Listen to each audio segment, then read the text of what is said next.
Hi mga ka-Bible, Saturday today at meron akong Bible verse na gustong i-share sa inyo ngayong araw.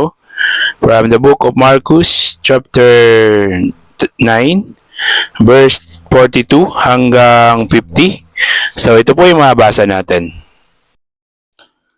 Sanhi ng pagkakasala, mabuti pa sa isang tao ang siya'y bitinan sa leeg ng isang malaking gilingang bato at itapon sa dagat kaysa maging sanhi ng pagkakasala ng isa sa maliliit na ito na nananalig sa akin.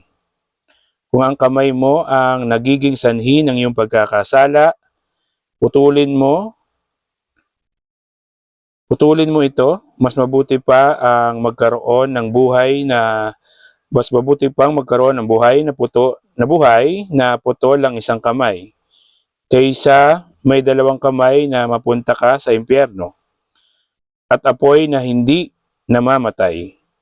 Kung ang paa mo ang nagiging sanhi ng iyong pagkakasala, putulin mo ito. Mabuti pa ang magkaroon ng buhay na putol ang isang paa kaysa may dalawang paa na mapupunta ka sa impyerno.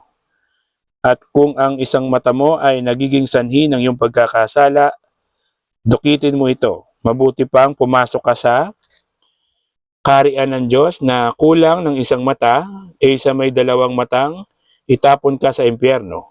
Dooy hindi na mamamatay ang uod at ang apoy, sapagkat ang bawat isa'y dadalisayin sa apoy.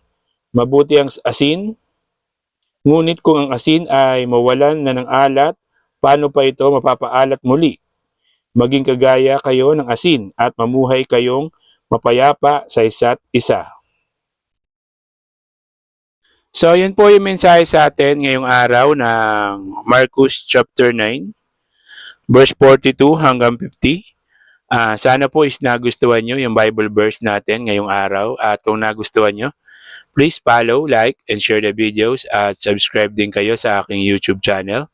So, magsisi at talikuran ng ating mga kasalanan dahil ang second coming ng Panginoong Jesucristo ay malapit na pong dumating. Magbabautismo sa tubig para sa kapatawaran ng kasalanan sa pangalan ng Panginoong Jesucristo. Ang sabi po ng Panginoong Jesucristo sa John 3 verse 3, you cannot enter to the kingdom of God unless you become born again. So keep safe, God bless, always remember, Jesus loves you. Bye-bye! Hi mga ka-Bible, Saturday today at meron akong Bible verse na gustong i-share sa inyo ngayong araw from the book of Lucas chapter 12 verse 1 hanggang 3. So ito po yung mabasa natin. Babala laban sa pagkukunwari. Samantala, dumaragsa ang libu-libong tao at sa sobrang dami ay nagkakatapakan na sila. Sinabi ni Jesus sa kanyang mga alagad, mag-ingat kayo sa pampalasang ginagamit ng mga Pariseo. Sila ay mga mapagkunwari, walang natatago na di malalantad, at walang nalilihim na di mabubunyag. Ang sinabi ninyo sa dilim ay maririnig sa liwanag, at ang ibinulong ninyo sa loob ng silid ay pagsisigawan sa lansangan.